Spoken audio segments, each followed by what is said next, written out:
ufika emsebenzini wenza ubungani. Yebo. Mawenza umngani mina ngisuka eNtuzuma. Ngithola umuntu walambalendle. Yebo. Yonke into yakhe ila emehlweni akhe ngoba kubo kula. Kunjalo. Mina ngisuka eNtuzuma ngisuke ngithi ngizosebenza. Kunjalo. Kusuka omunye usuka le eStoffberg. Yebo. Seso-3.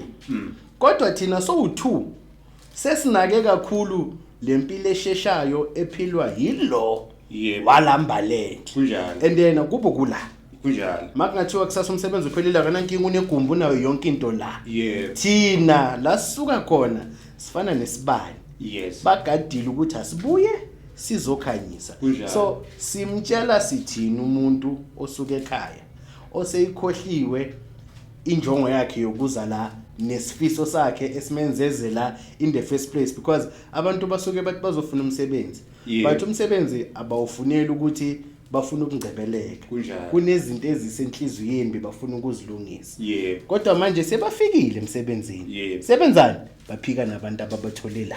Kunjalo. Sithini kubona baba? Into esiza umuntu ukungakhohlwa ikhaya usuka kulona. Ngoba laziwa uwe labo udibana nalabalazi. Manje mawuphuma ekhaya kwangathi ungaphuma nako lokho kuhlala emqondweni ukugcine kungasuki kuwena ukuthi wazi ukuthi ekhaya kwenzakalani.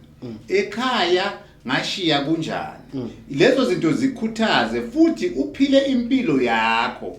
Abantu uphile nabo kodwa ungaphiki nabo ngoba ziningi izinto ezihlukene ngazo kunalabo abantu. Wena kini kuningi okudingekayo kuwena kuthenjwe wena uyinsika. Yena uyasebenza kunabanye abangeziwe abasebenzayo bakubo. Manje mazophika lempilo yakho uphike nayo uyalahlekelwa wena uzugcine usungene kwele kweledini.